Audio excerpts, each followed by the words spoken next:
Hello and welcome to this special edition of the RG10 Podcast. And today we're taking a look back at the stories that shaped our community throughout 2025. It has been a year filled with extraordinary people, long-loved traditions, creativity, nature, and the kind of local spirit that makes the RG10 area such a special place to live. Let's jump into the highlights. We begin with the theme that sits at the heart of the RG10 podcast, and that is the power of human stories. These are the conversations that let us explore resilience, transformation, and the journeys that ordinary people take to overcome extraordinary challenges. And one of the most impactful episodes of the year took us to Yeldall Manor in Harehatch. For those unfamiliar, Yeldall is a long-established residential rehabilitation centre that offers structured, faith-informed support for men recovering from addiction. It's a place where recovery goes beyond treatment. It's about rebuilding lives, rediscovering purpose, and creating a safe community for healing. In that episode, we spoke with Chris Wood, a former resident who now works at Yeldall. His story of trauma, recovery, and reconnection offered listeners a raw and honest look at why compassionate rehabilitation matters so deeply. Here's a moment from that conversation.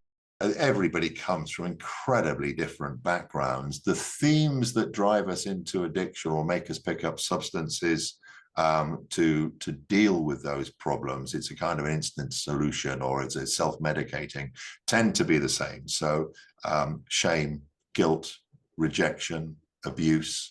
You know, we need significance, we need self-worth, we need self-esteem, we need shelter, all of these kind of things. So we get guys who have come from prison, have done terrible crimes. They did the crimes under the influence because they are absolutely traumatized. And when you actually hear the stories behind what was going on in their childhoods, you understand why they took to medicating themselves with heroin or crack or whatever it was they chose to use. They have to have consequences for their actions. But actually, we also need to show them some grace because their stories are horrendous. So that's just sort of one extreme. We get guys like me from public school. We get guys from the midstream who've been to school. Some, if the people listening, let their imaginations run wild. You can imagine the kind of abuse that people can suffer from. And others are the unseen things, like I went through. And another powerful personal story came from Tamina Oliver. She's a single mum from Twyford whose life took an extraordinary turn. Originally a trained dancer, Tamina only entered the world of duathlon, that is of course running and cycling back to back, in 2022. Within months, her natural talent catapulted her to the top of her category, earning her a place representing Great Britain at major international championships. But her journey was not without obstacles. A while back, a shocking injury stopped her season in its tracks, testing her resilience in new ways. Here's Tamina sharing her story. I entered my first duathlon in April of that year, April 2022, and I was first lady, which was great. I mean that, and then I entered sort of another 7 during that season, and won in my category every time, which meant that by the end of the season, I'd been selected to represent GB in the European and the World Championships. Everything's going wonderfully well. And then what happened? I was just out training. Nothing sort of innocuous happened, and had a freak injury. I completely ruptured one of the main tendons in my left foot, which is apparently a very unusual sort of injury to acquire unless you drop something sharp on your foot that kind of severs it. But to have it happen just through running is apparently very, very unusual. Anyway, so I was unlucky, and I had to have major surgery. It was a little bit galling because actually, based on the performances of the other people, I probably would have made it onto the podium as a sort of in third position, second or third, not first. The first one was phenomenal, but yes, so that was pretty difficult to see. Let's take a look now at some of the community events and traditions that define RG10. From river races to donkey derbies, these are the things that are woven into the fabric of local life and continue to evolve thanks to the passion of the people behind them. And a brilliant example is the Wargrave and Shiplake Regatta, which has been running for more than 150 years. The two-day riverside celebration is known for its mix of intense sporting competition and charmingly eccentric events, shall we call them, including the crowd favourite dongling. We spoke with Laura Bower over what makes the regatta so special. Here's one of her stories. So personally, my favourite event is the junior dongler, which is where you get one adult and then 5 children. There are also sort of under 12 donglers as well, but this is for the teeny tinies. And I first entered a couple of years ago with my children, who are 5 and 7 years old now, and we had a crew of the little kids with 5 children and then me at the back of the boat, and it was one of the most exhausting events of my entire life, given that the children did absolutely nothing except wave at everybody on the banks. So you're in a long punt, I'm at the back absolutely slogging it out, and all the kids are there just waving, going, "Hi mum, hi dad, this is brilliant." And then of course there is the beloved Twyford Donkey Derby, a chaotic, hilarious and beautifully run event that has delighted families around here for decades. We chatted with organiser and MC James Pennington, who gave us a glimpse into the surprisingly complex world of donkey derbying and where they find the top athletes. So we had an upgrade a couple of years ago. We've got a different supplier, which from Western Supermare. And why do I say an upgrade? Somebody might say actually all of the fun is gone now, because the donkeys now turn up with their own with a saddle per donkey. So we're no longer finding young people actually fall off the donkeys. Previously, they were riding on the donkey without the saddle. And they're so well trained that they know when to stop at the finish line, which makes it a little bit harder to then judge who's got over the line first, because the donkeys know where to stop exactly at the end.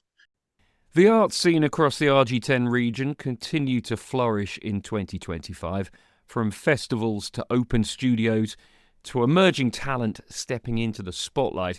And one of the standout cultural moments was our episode on Rise at the Henley Festival. If you're not familiar, Rise is the festival's platform that is dedicated to championing new and emerging talents across music, visual art, performance and more. It gives rising artists the opportunity to perform on world-class stages alongside established acts, which is a rare and incredibly valuable stepping stone for those at the start of their careers. We were joined by Katja, the inaugural West Coast Rising Star winner, whose blend of songwriting, vocals and multi-instrumental talent has already earned her critical acclaim. Here's part of our conversation.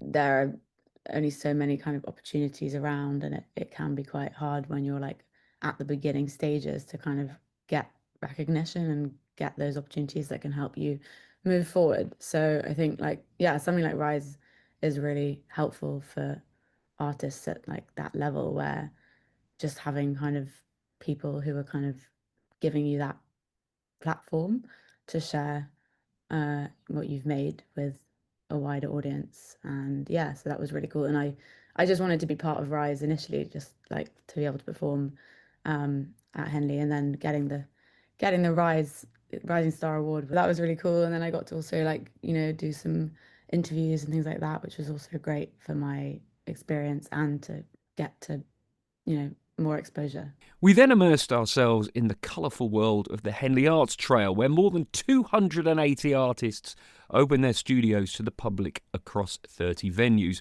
Ceramicist Emma Payne shared the magic of welcoming visitors to her venue and the joy of seeing families explore, picnic and collect local art year after year. Here's a moment from that episode. Usually the weather is good, So at my venue, we're based on a farm, and there's like a big field, and people are encouraged to bring picnics and just kind of hang out and socialize and have a look at artwork and be a bit immersed in the artwork. There's sculptures kind of dotted around. And then some venues, the artists themselves make tea and cakes, and you can just pop along and have a kind of coffee and a homemade brownie as you wander around and kind of window shop or shop as well. Some people buy stuff every year from the same artists and have built up quite a collection. And that's quite nice. You make a weekend of it, you go and see them, and you buy something little, and you kind of build up your own gallery of the Arts Trail. Finally, 2025 was a year when environmental awareness took centre stage. From the conservation of our rivers to grassroots community conversations, local people are stepping up in meaningful ways. One of our most thought-provoking discussions was with Josh Bowes, a catchment officer with the South East Rivers Trust. He guided us through the ecology, challenges and beauty of the River Loddon, helping us understand why this waterway is so vital to our area, not just environmentally, but emotionally as well. Let's listen back. And why is it important for communities to engage with the River Loddon? Well, I think it's loving your local river, really, isn't it? It's where people go to be in nature, to relax, to relieve stress, to enjoy themselves. And I think it's a really big part of our communities that have sort of previously in the past been forgotten and sort of abused, but now everyone's realizing like these are like nature's highways effectively. Or the veins, some people call them, like they move sediment and animals from one place to another. We get animals migrate up them, they go down them, and they're just, I think, really important to us and the environment. They're so intertwined with our history that it would be a shame for people to disrespect them. The environmental theme continued in our episode on People Planet Pint, a friendly, informal meetup where residents gather over a drink to talk about sustainability and climate action. Organiser Elizabeth Corse explained how thinking globally but acting locally can empower communities and ease the anxieties that many feel about the planet's future. Here's a clip. And what really bonds you or binds us together is a shared love of our community, of the environment, whatever that environment looks like. And a term I use a lot is glocal, and it stands for thinking global but acting local. And for someone who, like me, who lives in Wokingham, there's so much that I can't influence at a global level, even though some of our biggest threats are coming from a global level. And the best way I have found to deal with maybe the anxiety that comes around that potential hopelessness is in local community and finding out about all of the amazing local people that are doing great local projects. So as we wrap up this special review of 2025, one thing becomes clear. The RG10 community is full of people doing remarkable things, from artists and athletes to environmental champions, event organisers and individuals rebuilding their lives with courage. To everyone who shared their stories with us and to everyone who listened along the way, thank you so much. Your voices are what make this podcast possible. Here's to another year of connection, conversation and community. Thanks for listening.